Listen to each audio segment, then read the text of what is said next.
الزمالك بيجري اتصالات مكثفة مع المدير الفني السابق للنادي الأهلي.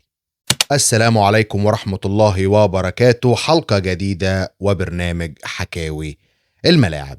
النهاردة هنتكلم عن أزمة السوبر المصري وموضوع دونجا وقصة المدير الفني الجديد القادم لنادي الزمالك، والحديث عن اسم مفاجأة ممكن يدرب نادي الزمالك، وهنتكلم برضو عن الاستقالة اللي انتشرت بقالها كام يوم، استقالة الكابتن حسين لبيب. هل الموضوع ده حصل ولا ما حصلش؟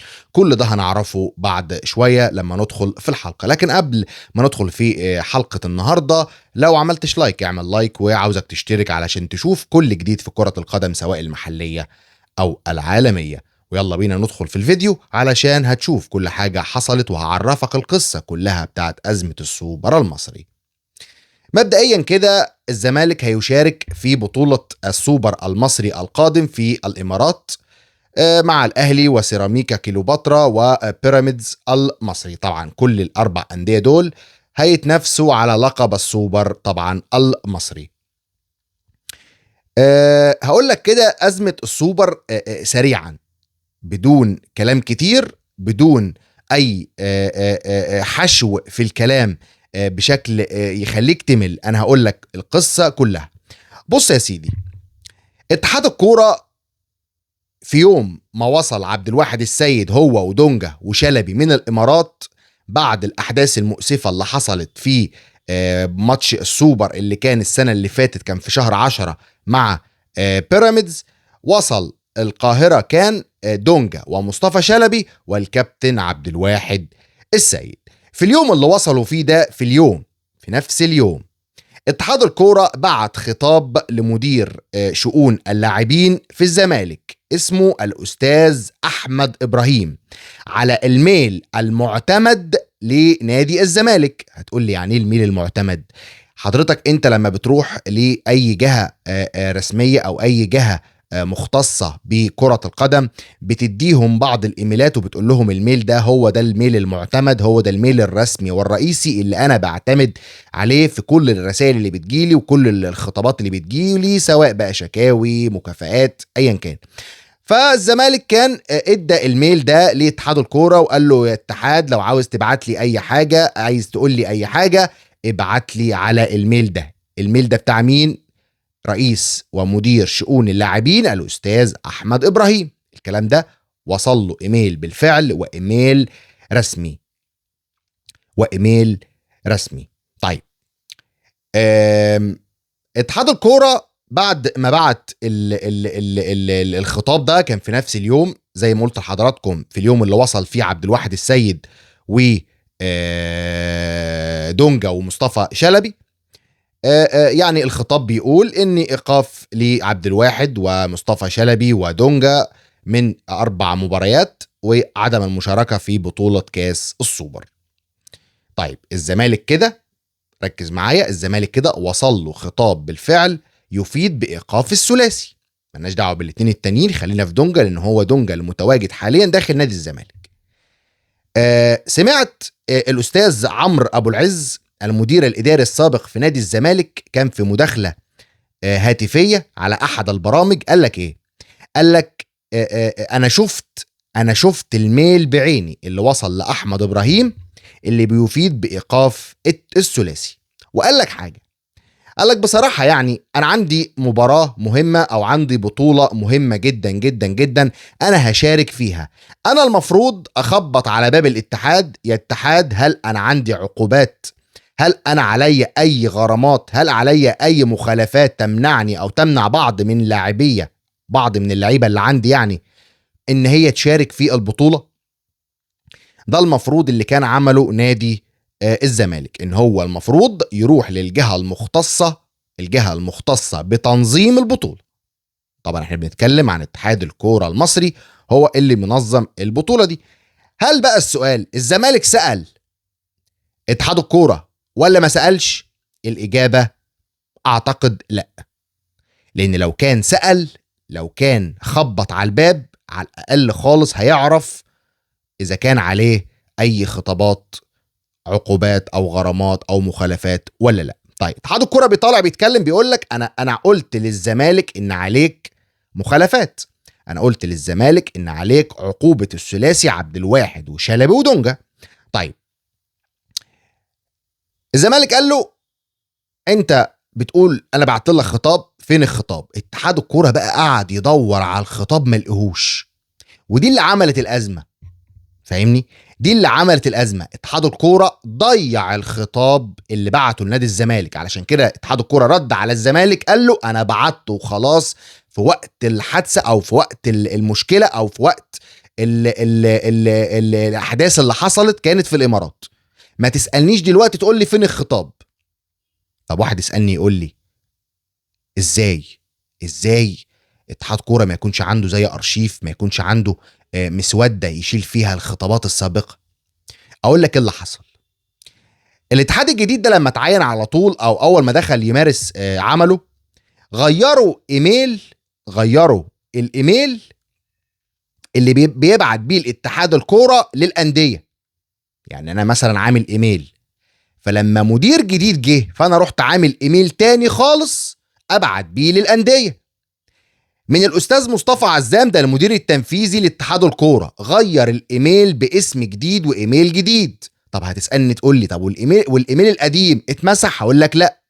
لما قعدوا بقى يدوروا ويبحثوا والكلام ده كله، لقيوا ان كان في خطاب يوم 31 اكتوبر 2024 مبعوث للاستاذ احمد ابراهيم المدير لشؤون اللاعبين في نادي الزمالك، بيفيد بإيقاف الثلاثي عبد الواحد السيد ودونجا ومصطفى شلبي.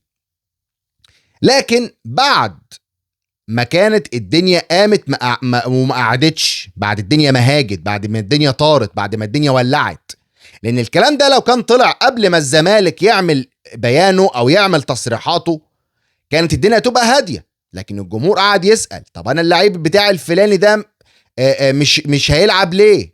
اتحاد الكوره يرد يقول لك انا ما عنديش معلومه، انا بعت خطاب بالعقوبات في التوقيت في نفس ذات اللحظه لنادي الزمالك.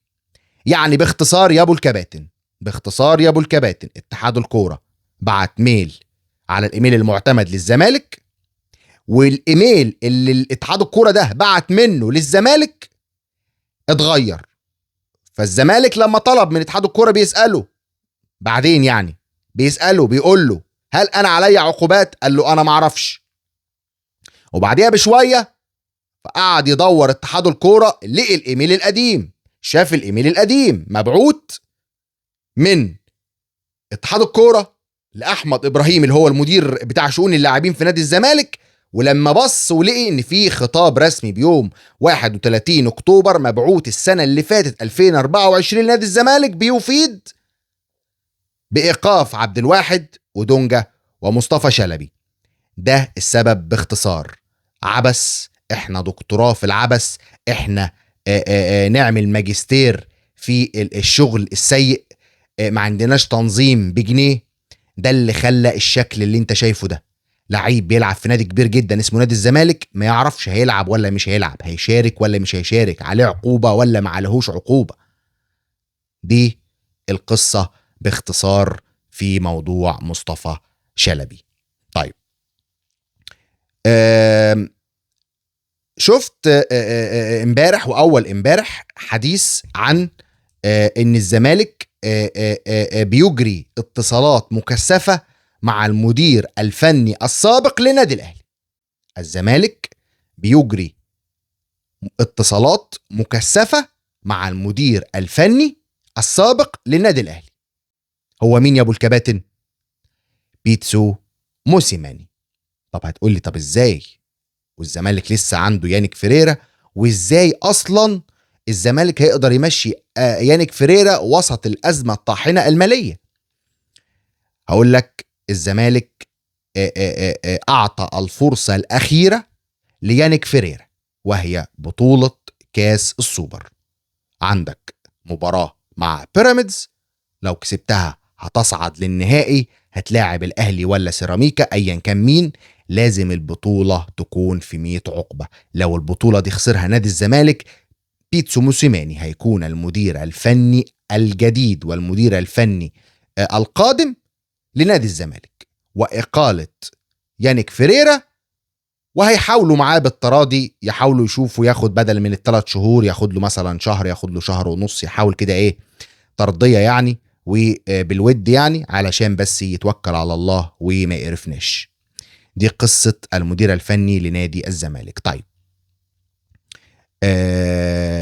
برضو شفت امبارح لجان كتير، في لجان برضو تبع حسين لبيب كاتبه عاجل استقالة حسين لبيب، عاجل استقالة رئيس مجلس إدارة نادي الزمالك، عاجل عاجل عاجل عاجل عاجل عاجل، وفي الآخر كل ده بلح. الراجل قاعد زي ما هو، وكمان ايه الاستقالة، وكمان عاملين لك بيان استقالة ايه يعني، بيان استقالة على البيكو، بيان استقالة مميز. والله حسين لبيب ده انا مجنني. حسين لبيب ده عامل لي يعني مخليني انا مش مصدق ان رئيس نادي الزمالك يكون بالعقلية دي.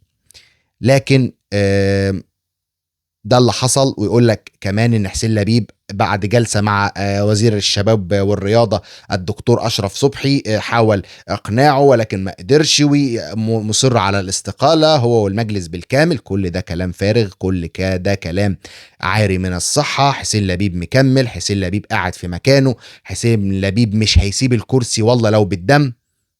ده حسين لبيب وقصة استقالته الفاشلة، ان هو عمل لجان زي لجان جيم يعني اللي انتوا عارفينها طبعا بتاعت النادي اياه، ودي اللجان حب يعمل لك كده، حتى هو في اللجان فاشل، حتى هو بيعمل لجان فاشل، لان حسين لبيب ده فاشل، ده رئيس نادي جبان وفاشل. ده اللي كان عندي النهارده. ان شاء الله تكون حلقة يعني فهمتوا شوية أزمة دونجا وقصة موسيماني وقصة طبعا حسين لبيب. لو عجبك الفيديو ما تنساش اللايك والاشتراك في القناة علشان يوصلك كل جديد في كرة القدم المحلية والأجنبية. آخر كلام أقول لكم سلام عليكم.